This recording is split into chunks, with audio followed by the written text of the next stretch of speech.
Hello anime fans, I'm Kyle Glockner and welcome to another episode of Animate. Over my journey of watching anime, I found there are quite a few common topics among shows, from life in a video game, to death games, to giant robots and vampires.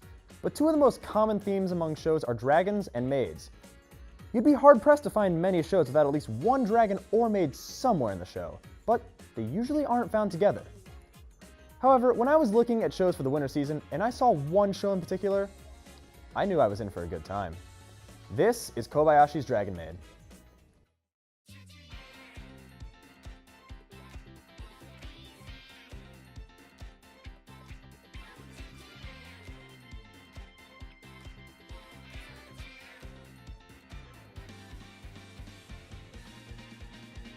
Kobayashi's Dragon Maid begins with office worker Kobayashi as she stumbles into a forest after a night of drinking, only to find a dragon with a sword stuck in its head.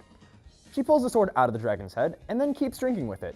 The next morning, she wakes up to find the dragon at her door, proclaiming her love for Kobayashi and declares that she will become her maid. Now, if the premise says anything about this show, you know you're in for a wild ride. Every single episode is a wild ride from start to finish. You may think one episode is going in one direction, and then it dives off a cliff at the drop of a hat.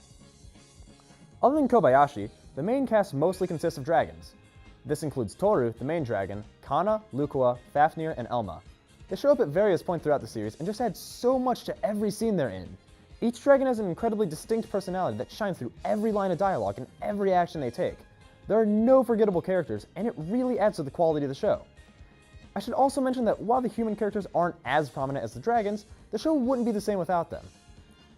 They may not be the most memorable personality or design-wise, but they don't need to be. They are humans in a show about literal dragons who could destroy the planet in an instant. Naturally, the office workers and school kids are gonna seem a little lackluster, and that's okay, because that's not this kind of show. No matter who it is, compared to a dragon, anyone would fade into the background. But even with the small role they have, the dynamic each of them has with the dragons plays to each of their personalities, which creates moments I don't see in many other shows. But overall, what separates this show from the troves of Monster Girl and fanservice anime is just how heartwarming it is. Let's be honest here. Most shows of Monster Girls are for a more mature audience. They usually don't have much depth to their character or their story, and if I'm being honest, I thought that's what this show was going to be when I first saw it advertised for the winter season. But as I watched it, I realized that it is so much more than a simple fan service show. Most of the dragons are genuinely learning from humans they associate with. Elma starts to hold down an office job, and Fafnir, who initially hates humans, finds a love for video games and realizes that not all humans are as bad as he thought they were. Kana initially appears to take Toru away from Kobayashi, convinced that she tricked Toru into living with her. After Kana starts living with the two of them, she becomes more accepting of Kobayashi and even starts to view her as a mother figure. Finally, Toru has a genuine love for Kobayashi. When she says she loves Kobayashi in the first episode, it's easy to pass it off as some quick joke to get a good laugh out of the audience, but as the series goes on, it's clear that Toru genuinely cares about Kobayashi. There are moments when it feels like Kobayashi, Toru, and Kana are a genuine family that's been together for years. The dynamic between them feels so casual given the situation, but it's not too unbelievable. I have ended episodes feeling genuinely good about watching, which just goes to show how amazing this show is. Also, the opening and ending are probably two of the greatest musical compositions of all time. Kobayashi's Dragon Maid is produced by Kyoto Animation and directed by Yasuhiro Takemoto, while the original manga was written by Kukyo Shinja and illustrated by Mitsuhiro Kimura.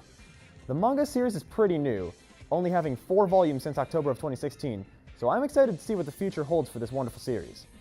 But that's all the time I have for today, but let me know what you think by tweeting me at ZTV goofing off using the hashtag Animate. Until then, I'm Kyle Glockner, and I'll see you next time on Animate. Except no you won't, because I'm doing the next anime! That's true, actually. Ah!